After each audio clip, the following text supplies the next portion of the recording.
The comments heard on The View from a Pew are those of Mac McCoy and are not necessarily the opinions of his guests, his producer Garth, any one particular denomination or religion, the church lady, Mr. Lemke, Pastor Craig, or anyone else of sound mind and body. Now, here is today's The View from a Pew, heard all around the world on YouTube. Just search for The View from a Pew. Good morning, good afternoon, and good evening. My name is Mac McCoy, and this is The View from a Pew, heard worldwide on local radio stations and always on my Facebook and always on YouTube. My special guest today, and I'm just going to start calling him my co-host because I want this guy to come back over and over. Steve Arts. Steve, how are you? I am fine, thank you. How do you describe yourself? You're retired, correctly? Yes, I would describe myself as a fully occupied retired person, busier than ever. Yeah, right. Isn't it funny about retirement? And what did you do before you retired? Most of my life I was in sales. Okay. Started out a little differently, but it just kind of evolved that way. Yeah. All right. Well, good. And the reason I have Steve on with me, this will be the second time, but you'll hear him over and over, is Steve has a unique passion for theology. And one of the things that we're talking about are idols. And I want to say that word carefully because sometimes it sounds like ideas, and it's not ideas, it's idols. And from a theological standpoint, idols are anything you put above God. Now, if you are not a follower or a believer, that's okay. I find you're still wonderful. And Jesus tells me to love you like you were one of his. But I don't preach, and I'm not very evangelistic. If your life is made up of atheism or agnostic, I'm assuming, because you're listening to this, you know that Jesus is God in the flesh, came down to earth, was born of a virgin, had a 3-year ministry, and suffered crucifixion on the cross, and then rose from the dead. And because of that, we get the free gift of salvation and forgiveness. If you've heard that, then you've heard all you need to understand who Jesus is. And if you want to join his group, it's not me, it's not Steve, it's not your pastor either. It's you and God. And you say, God, I want a relationship with Jesus. Because those who truly follow Jesus have a relationship with him. Maybe it's a good one, maybe it's not. But you still have a relationship. All right, Steve, so we're talking about idols. Kind of give us a review of the first show we did last week. Well, before I do that, I'm going to back up a little bit because I think you're bringing up something kind of important. Let's say Christian versus not Christian, idols versus not. Let's instead, I'm going to back into just a little different framework here. Let's talk morality. One can be moral without being Christian. One can have morality without putting it in the gospel.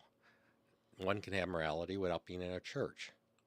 Now, with that framework in mind, one can have idols, whether Christian or non, but the real problem is not that we just call it an idol, but how it affects us. So whether one is Christian or not, we all may have idols, and these idols can be disclosed as to whether they really are a good idol or a bad idol by how they impact your life. For example, if your idol doesn't bring you contentment or peace, chances are it's a false idol. Yeah. Okay?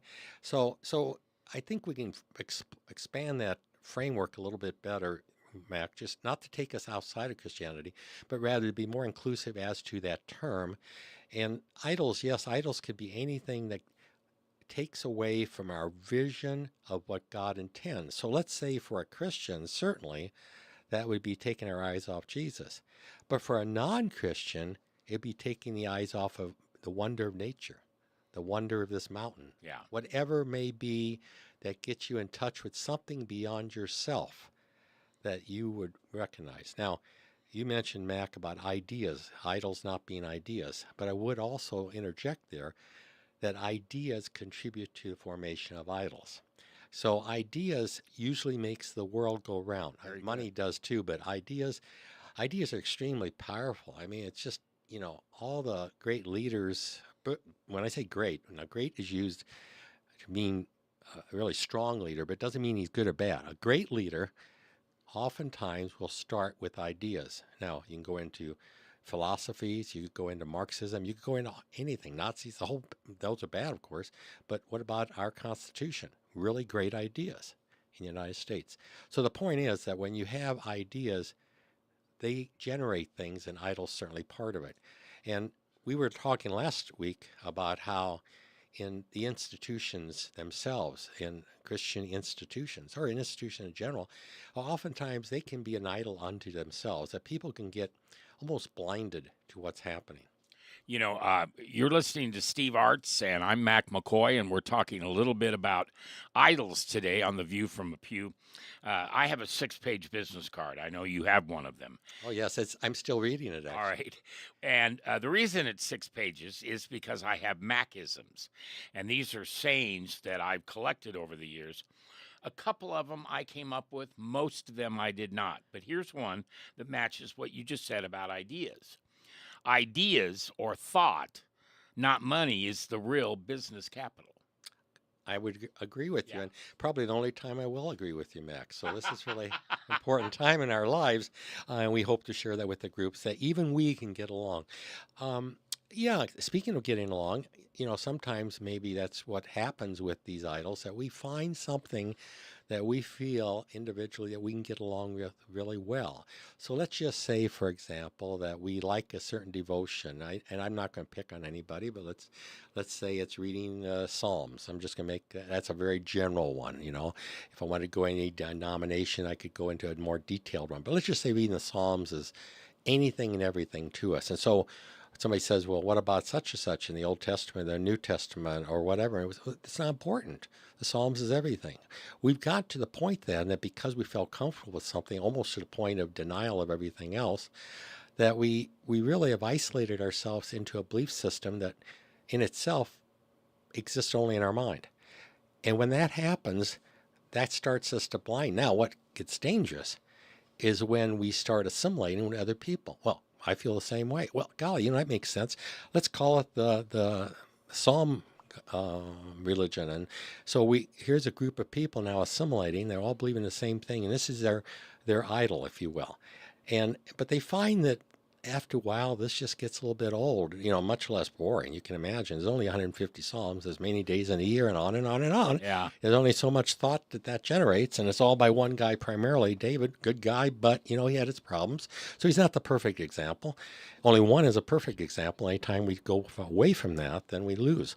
So here he is, these group, and they start splintering off, So then this is the danger of the idols, is that in and of themselves, they may start out innocent enough, but they never result in anything positive. And if they do have any impact at all, they tend to be destructive. Yeah. Well, here's something I think is important for people who listen to this radio and internet-based show realize that here's how I describe myself. I'm a Jesus freak with an attitude. And if you're gay, I don't care. If you've had an abortion, I don't care. If you've been in jail, even for murder, multiple murders, I don't care. If you're fat, if you're too thin, any of those things, Jesus teaches me to care for you. I heard a lady tell me recently that she'd rather be skinny and ugly than fat and beautiful. So would that be okay for you? That'd be fine. All right. Well, we've included everything then. I just want to make sure it was all inclusive. Well, everybody. So one of my missions in life, and it's really a call from God, because I would rather not deal with this kind of stuff. But one of my missions in life is what I just told you, to be like Jesus. And there's many ways I'm not like Jesus. But one of the ways I want to be, if there's someone who is gay, let's say, or an alcoholic, or whatever idol they follow, I want you to know that when you come to me, and I'll bet it's you the same, we're just going to talk to you about Jesus and how he loves you and how he won't abandon you or betray you. He will always be there for you because he loves you and he's in a relationship with you. However, if I were to approach you personally, maybe a little different from Mac, and maybe this is my sales background, but I'd be much more interested before sharing anything with you about Jesus is to find out a lot about you. Yes. Because quite frankly, everybody is unique, as the word it inclined. I mean, there's no very unique. It's like in the sales, they're talking about very competitive. What in the world does that mean? Very competitive. It doesn't mean anything. It's sales talk. Well, we can have religious talk too. Jesus will do everything. So pretty soon we got the miracle worker out there and people getting disappointed. My point is not to overstate things, and that's the whole point. We can do ourselves a great injustice individually and as Christians by overstating things. We first have to find out what is happening in your life. And, you know, miracles are things, as an example, that happen. We just don't recognize them. That is so true. And so, you know, so what is that? That sounds, you probably, I mean, guys are probably jumping out of your chairs now. You know, you're grabbing the dial. I don't blame you. I'd shut us off too now, man.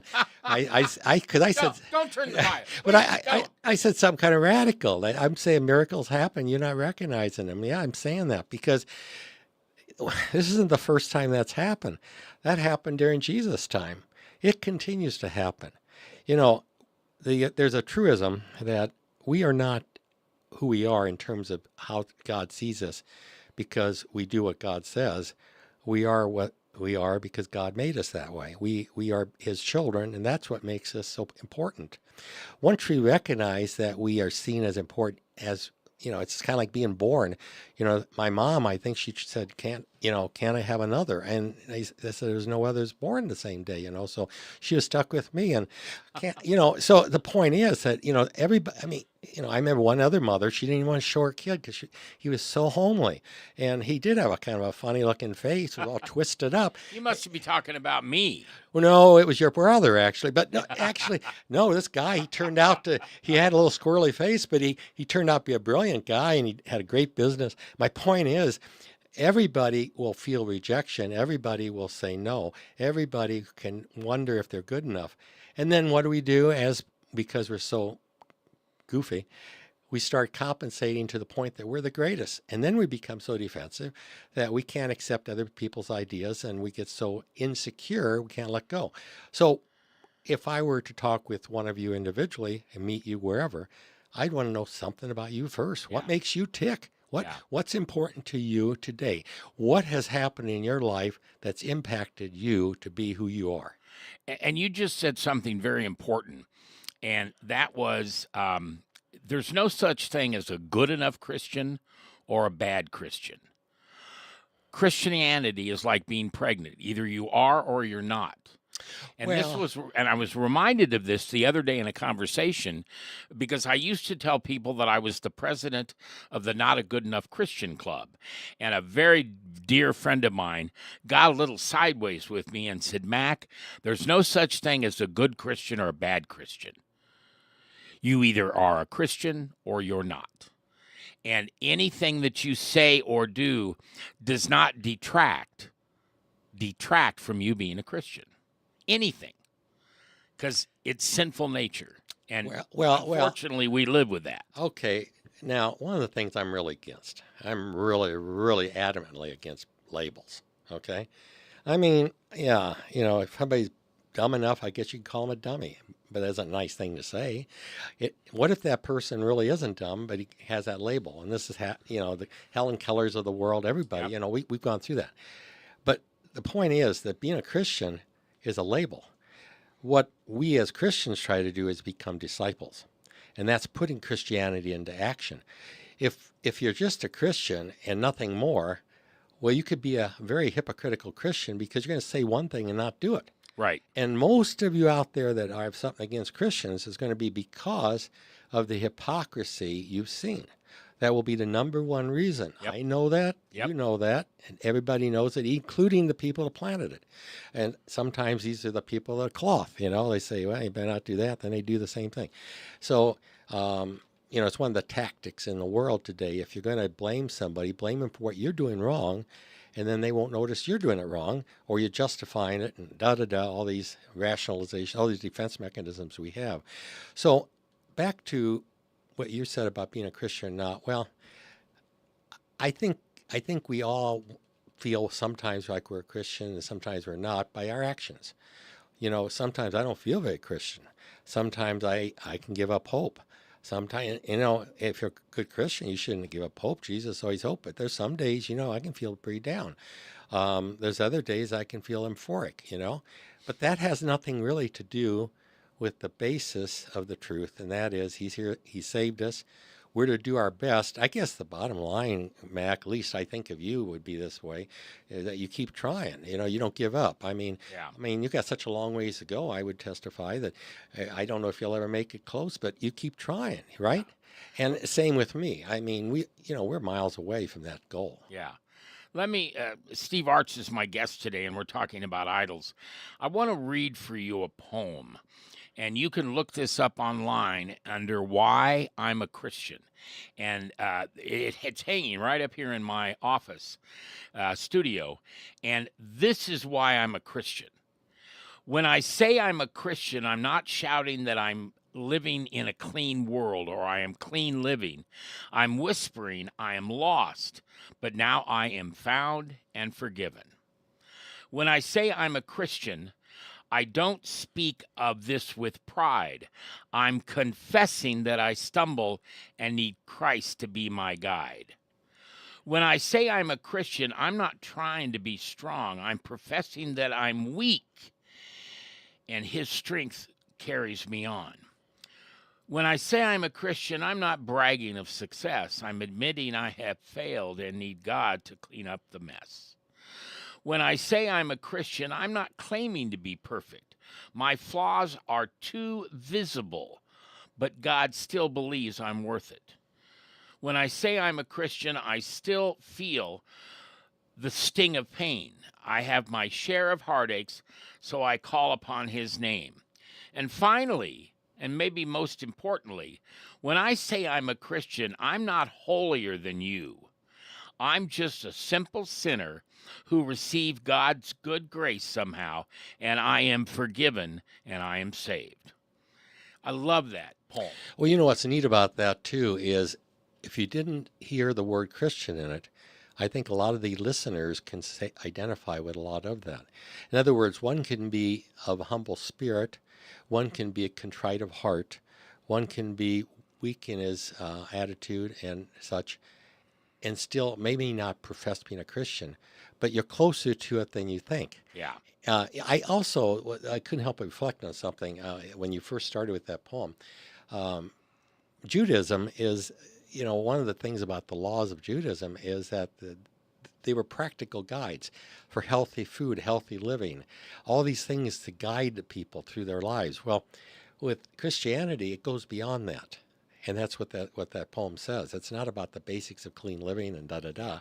And it's really important to identify that because, yes, Judaism is the foundation based on the Old Testament, the prophecies. And that, by the way, if that's new to you, what makes Christianity absolutely unique, I mean, not every which way, but all these prophecies for hundreds of years coming true in the New Testament in Jesus' life.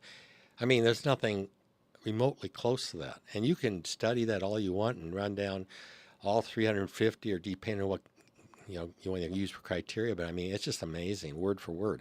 Well, so go ahead. Well, I was going to say, Christian as a religion is the only religion where God meets you where you're at. Every other religion, you've got to climb. You've got to be better. You've got to be something or do something.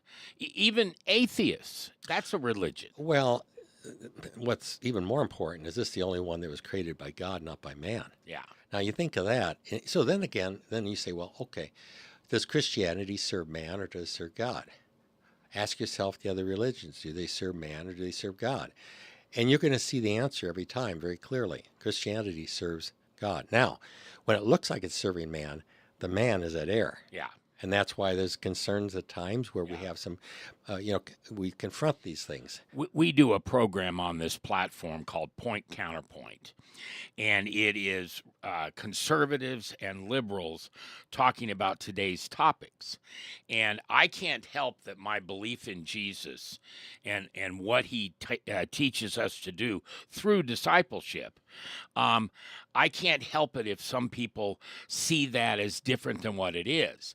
So we have a chat page for Point Counterpoint. It's on Facebook. And people will attack me saying, well, you're not a good Christian, or you're not a Christian at all because you wouldn't do blank. That's not what it's about. And those people don't know what a Christian is. Well, go a step further. The polarization we're having in this country, a lot of that is simply to do with idols. We're idolizing things. Absolutely. And see, what's so dangerous about idols is when you attach idols and Christianity together, or try to, it's kind of like theocracy in the sense, for example, at Islam, what makes it so dangerous is you put all the government together with the beliefs, right?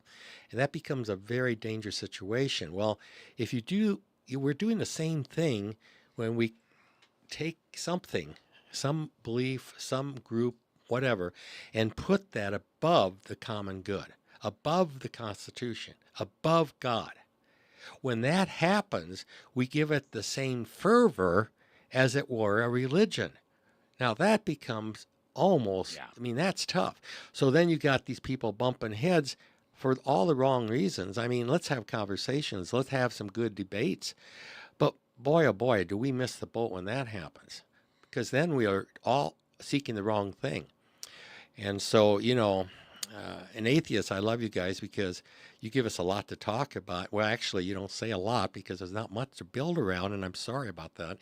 But you got to start somewhere, right? Yeah. So let's start at zero.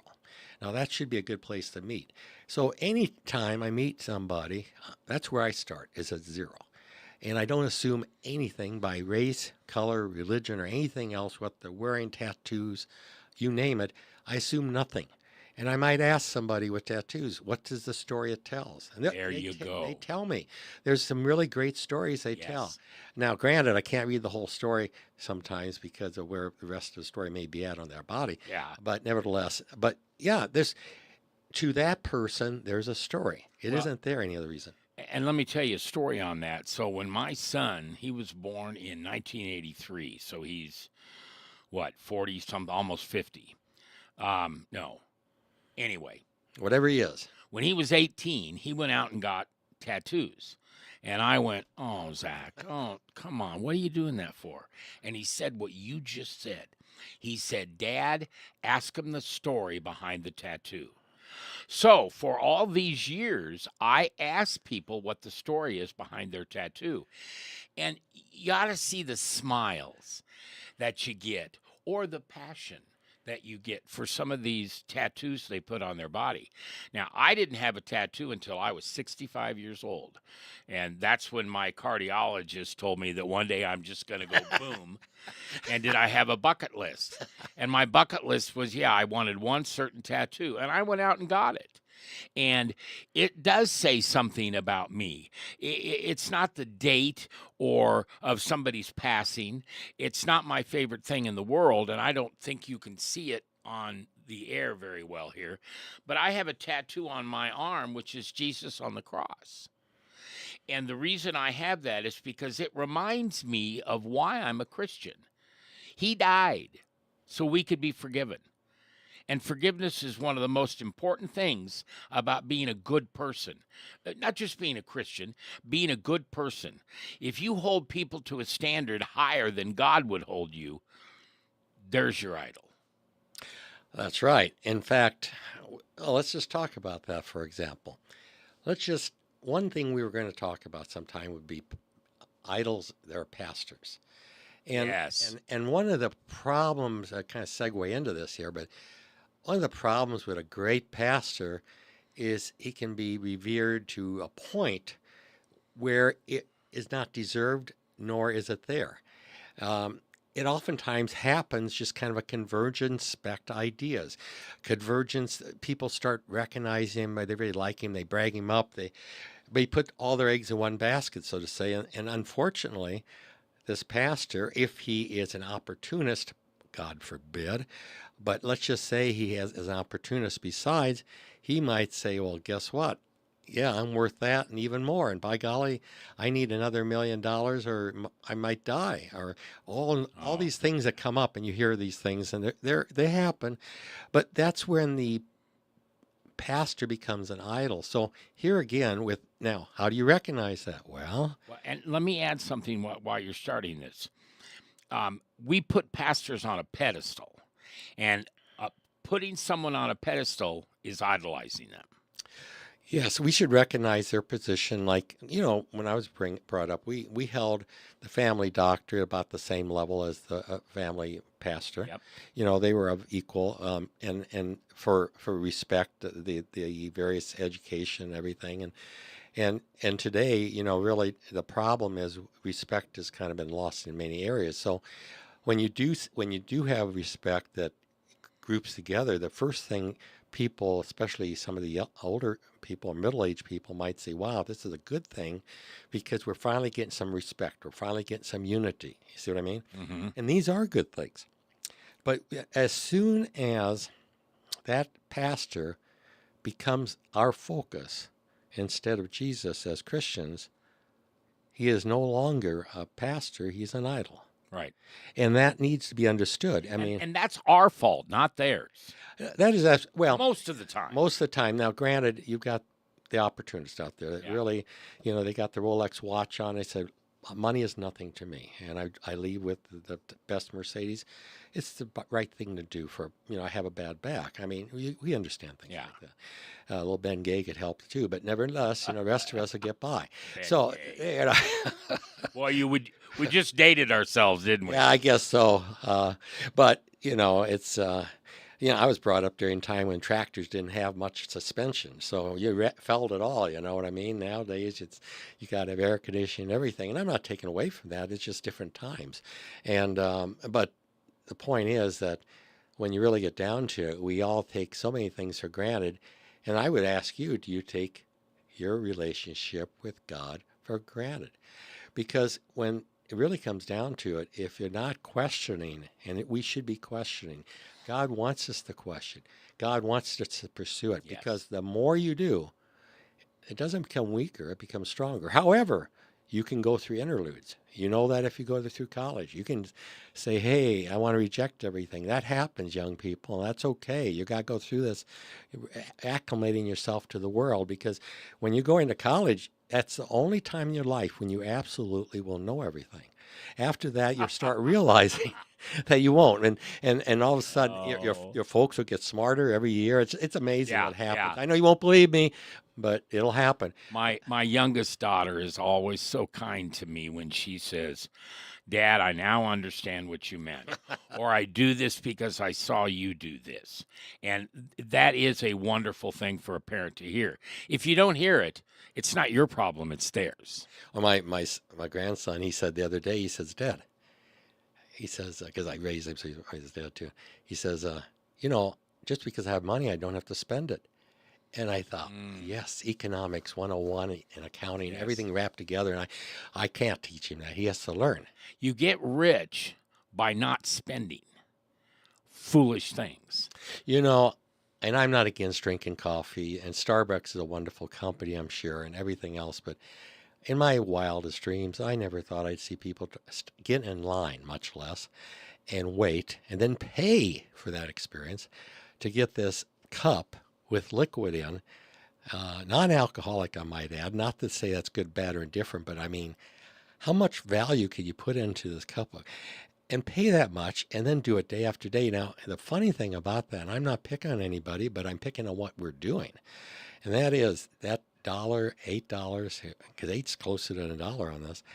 You take that money and set it aside, you'd be amazed how much money you can save. And I've talked to so many young people. I just can't save any money, and they're drinking this cup 3 times a day, and they're doing this, doing that, and they're going into movies and buying expensive popcorn. I'm not against popcorn; I love popcorn. but the point is that if we take everything at face value and think that as good consumers we've got to consume everything, we will be consumers, but we won't be savers, we won't be investors, and we won't own anything, right? So the problem is with idols is the idol owns you. You don't own the idol. Oh, man, is that and that's why I bring up the savings. Money, whenever you pay homage, the old saying, and this is so true, the more you own, the more you are owned. And the more you obligate yourself to something that is without equal, and it's not God, and however you want to view that, in our case, Jesus, you're lost.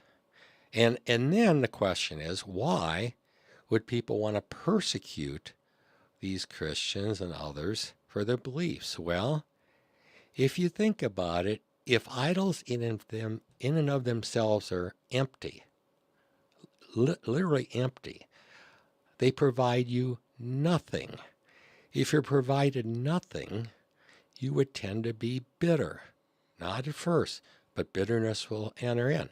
If you're bitter, you try to either do something about it, or you would take and prosecute, hurt those people that have what you don't have. Yeah. It's pure and simple envy. And that's called coveting. Yeah, coveting. That's the 10th commandment. Thou shalt not covet, which means, oh, man, Steve's got this cool car, and I really want that car, and he's a better man than I am because he's got that car. All true, but nevertheless, even if it was true, it's not, Mac. It's not true. I'm sorry. He took me seriously for a minute there, and I gotta be careful. His ego is so fragile. But Bravo. even if it was true, the point is, yes, I would like something like that someday. If I don't get carried away, that would be jealousy. If I want your car because I never did anything to deserve it, so therefore I should have it. You worked for it, but that's envy. Boy, but then covet is I just want everything you've got, wife, everything. I mean, why should you have that fun when I'm here to have the fun? That's my objective in life, which again is sex an idol? Sure. Can sex and extreme be an idol? Absolutely. And you say, oh, yeah, but so much fun. Yeah. How much contentment does it really give you to the next time? How long, in pharmacology, when you take a medication, you have half-lives. In other words, you take a medication every 8 hours, and why they're so particular about every 6, every 4, every 8, every 12 is because it's called half-life. How long that medication is good, because it goes up and then goes down. So if you don't hit it just right, you're going to lose effectiveness. So efficacy would be lost. In other words, won't work. So the point is, how long a thrill do you get when you do something that's supposed to be your end all? And I would say without exception, if you're honest with yourself, you know the answer. It's not that long. And that is not a good deal. It's like building a plane out of paper, and how long it's going to last. What are you doing? Easy come, easy go. There's all kind of expressions for that. My guest today is Steve Arts, and Steve, I know him through my church, which is Water's Edge, and if you're local, it's out at 196th and Harrison, and I think it's an amazing church. For anybody who wants to visit a church, get a hold of me, and you'll be my guest. Mac, let's just talk about that a little bit. So, pastor idolization. We have churches in Omaha, and you do too, and many of you are going to these churches, and you have a pastor, and he's the main pastor, and he tells you every time he gets up there, he's the main pastor. Everybody knows that. And he preaches every Sunday except when he's on vacation or sick, without exception. Okay? Now, that's great until they have to make a change, and then you go into kind of a awakening, if you will. You go into really a crisis. Yeah. Then you hope out of it comes an awakening. Well, one of the things I think our pastor's done very well is every time anybody gets up to speak, they don't say, I'm the head pastor, or I'm the associate pastor, I'm the kids pastor, or I'm the whatever pastor. They just say, I'm one of the pastors. Yes. Including the head pastor says that. Yes. Now, the head pastor, he might just disappear for a month. He does all kind of things. He's just got done climbing the tallest mountain in Africa, and I don't want to say the name because I would absolutely butcher it, but it's the only mountain that is made out of Kilimanjaro. Thank you. Yeah. Mac is on this format because he's so wise and smart. And I have to kind of back in, and it's just really difficult, to always live up to his Here's $5 for expectations. saying that. Yeah, that's okay, but I really want 10 next time. So Oh. here's the deal. So he's gone, and then he'll go on a sabbatical, and it's recognized. It might be 3 months, but the amount of richness that. In the meantime, maybe half the time he preaches a sermon, but half the time it's these others, and we don't suffer from pastor idols. Right. Now, this is important because he is so good that we could easily become that way. Yes. I think Craig Finistad is the pastor, and he did his thesis on humor from the pulpit. And you got to understand, humor is always the best medicine for all of us. Laugh when you can, even when you want to, hopefully. So, because there's times you can laugh when you're just out of your mind for things, right? And that happens. So the point is that I think, one of the reasons I want, to talk about this as far as idol pastors or pastors being idols is the fact that I think our church is exceptional in how they handle that. Yeah. And they are. And again, this is not a commercial for our church, but I want to emphasize, if you ever want to visit our church, Steve, myself, anybody there would love to have you as a guest, and you're going to find out how simple discipleship can be. Now, one thing I want to add too is plaques, statutes, Yes. all that. They're a form of idols to ourselves. And let's say that somebody gives a whole lot of money to something. How often do you see a plaque up and you might as well call it. I always, when I see a plaque, I say, why don't you put a statue up? I mean, really, it's the same thing. And so at our church, again, we have no plaques. Why? Well, because the purpose and the beauty of giving is the spirit of giving not being recognized. Right. When I was younger, I thought, gee, if you give something anonymously, you got to be crazy. Yeah. Why would you do such a thing? I thought the same thing. Yeah, well, I remember my uncle many years ago gave $10,000 to his church for a building, and this was 1959. Wow. Think of that. That was a house. Yeah. And I was talking to his son not terribly long ago, and we were talking about this very thing, and he was telling me about how that plaque was up there, and he noticed it, and then he went back a week or so, and it wasn't there. And he went to his dad, and he says, hey, what happened? It's down. He said, I took it down. He says, that shouldn't be up there. Yeah. That's not the reason I give. Now, Steve Arts is my guest today, and we're talking about idols. If you go to a church that has plaques, that's okay. Yeah, I'm not condemning anybody. Yeah. I guess I am being critical. I'm just saying there's a better way. Yeah, and one of the things that we learn in Bible studies or sermons or just getting to know other people in Christianity is the fact that when you follow Jesus, there's a humility that must be within that following. There were no plaques for Jesus. It's kind of funny because every once in a while I'll get some jackrabbit, and you can think about that different word, who says, well, why do you idolize the cross? Because that was a form of harm and death, and so you're really holding high something that killed Jesus. And I will say, yeah, because he rose from the dead. Well, and two, the word that operates here is symbolism. It's symbolic of that time. It's not, if you take that literally that we're worshiping that cross, well, that's not what we do. But for somebody who may not understand, that's true. Now, I want to go back a little further on this plaques and stuff. I just as a kind of understanding, the reason it's done is more important than anything. It's because it works. Human beings being what they are, they like recognition, and sometimes getting people to separate themselves from money, especially those that tend to hold that perhaps as their own idol, it's difficult. So sometimes that works. But does that mean that everybody is going to be humble in the world? No. So back to the Pharisees of old. the Pharisees claimed and they were good and they prayed, and so Jesus said not to act like them. Now, we see people act like that. Well, so if we say, okay, everybody's supposed to be weak and humble, that doesn't mean everybody will be. Well, here's what's interesting, I think, on that topic is what's the definition of most people for the word humble? You used one word a minute ago. Oh, well, then you're weak. You don't stand up for yourself. You're quiet. No, let me tell you what the word humble means. And it's one other word, teachable. Yeah, a humble person doesn't have all the answers. Yeah, that's right. So perhaps I'm not very humble since I attempt to say I have most of the answers. I mean, and that brings up something kind of important, and that's what is referred to in economics as the correction factor, but in religion, Paul Johnson, a historian on Christianity, coined that phrase for Christianity, the correction factor, meaning that when things get out of whack, by the nature of Christianity, it makes hypocrisy, therefore corrects itself.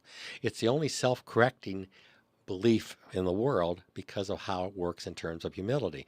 You can only get so great, so prideful, and it becomes obvious that you're failing. You're failing, and you have to go down.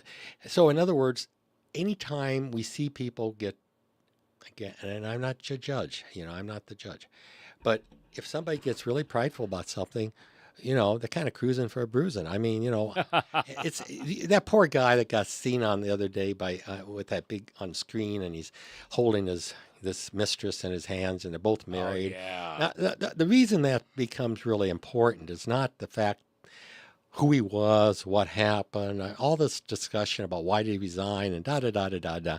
I don't care. I'm like Mac. I don't care. I talk with him like anybody else. I'd buy him something. Oh, heck, I'd buy him a hot dog at Sam's. That wouldn't cost me much, $1.38. That's about as cheap as I could get, right?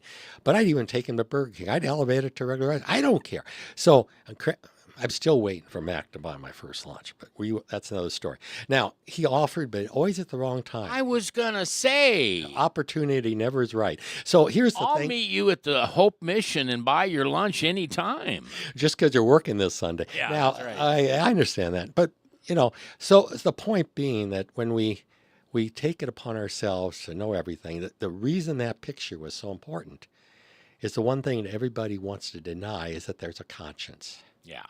And if you never saw a conscience operate, well, you saw it there. Yeah. You saw it there. What did they have to hide? I mean, he's a respectable businessman. She's a respectable head of human resources. They're at a game. They're not lewd. He's just holding her. It happens to be somebody else's wife. He happens to be somebody else's husband. They happen to be said to be somewhere else. And this has been going on for a few years. What do they have to hide? Their conscience. So my point is that no matter who you are, and I really we need to understand this. I don't care if believer or non-believer, we all have consciences, and we better understand that. We have a lot of the world that's pagan. We have a lot of the world that hasn't gotten the message, but we're all human beings. He still loves us. We need to recognize that. I've had Steve Arts is my guest today on View from a Pew, and we're just getting ready to wrap up. But you see, if you're watching this, excuse me, I need a cough button. There's a picture behind me of Jesus, and I don't idolize that picture. No, but the truth is, Mac did most of that picture himself. Yeah, no. He did. He everything except the eyes because he felt he just didn't have the knack for that. And it's a great talent. I would just love to get that. I'd forego all the lunches if I could get that photo. But that's neither here nor there. I had help on this. Well, he had a little bit of help, but I tell you what. No, I had a lot of help, and I did a little bit. Yeah, he just had inspiration. That's all he brought to the table. Yeah, you did some of it, though. Yeah, but when Jesus, and I'm not going to get into my testimony, but there was a point when Jesus came to me and instructed me of something. And I took my thought to a friend of mine who's an artist. In fact, he works part-time for, at that time, it was the Polk County Sheriff's Office. And he's a guy that does the sketches. Mm-hmm. So if you're a victim of something, and so I had a lot of help on that. Well, you're a victim of Jesus' love. Yeah. And you see, there's only two kind of people in the world when you get down to it. People that listen and people that don't. Well, one of my favorite questions to ask somebody is, would you prefer to be understood or to understand? Now, you hear that and you think, well, that's pretty simple. But listen to the answers. Would you rather be understood or would you rather understand? And I believe if you choose, I want people to understand where I'm coming from, and you better know what I'm talking about. I used to be that kind of person.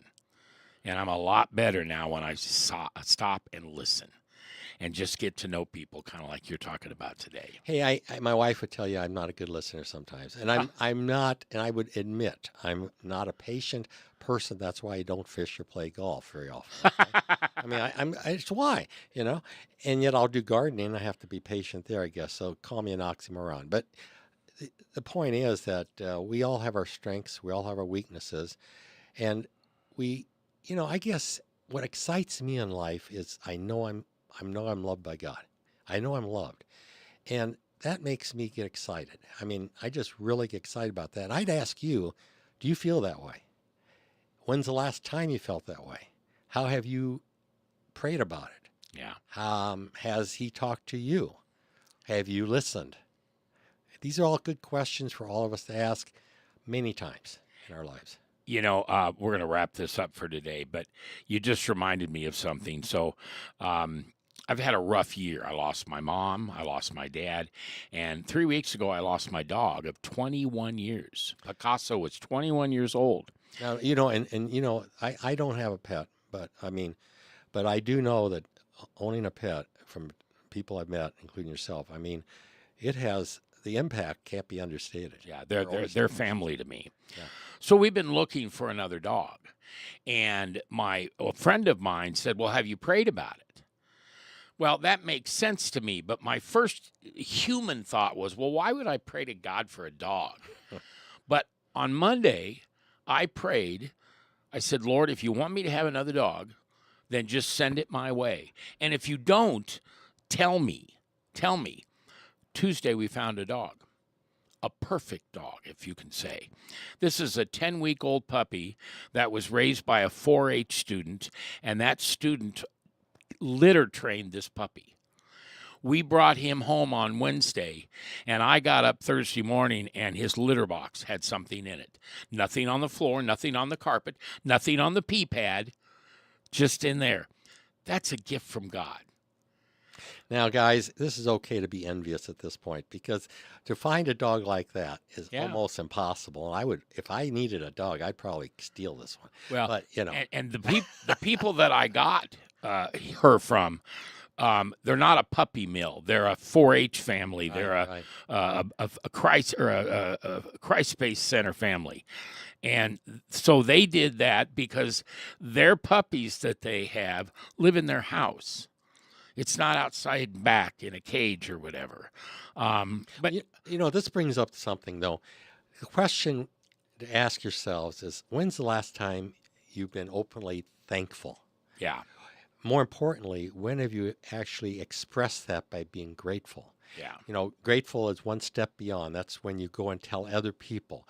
You say, man, and that's what Mac is doing here. He's thankful he got a new companion, and he's thankful, but he's also grateful, and he's telling people about it because, look, I prayed, I got answered. Now, it may not happen that way to you. I'm not talking about a God thing here. I'm just talking about from a personal witness, from a personal health, from a personal, he's there, I'm here, he's with, I can talk with him, I can express.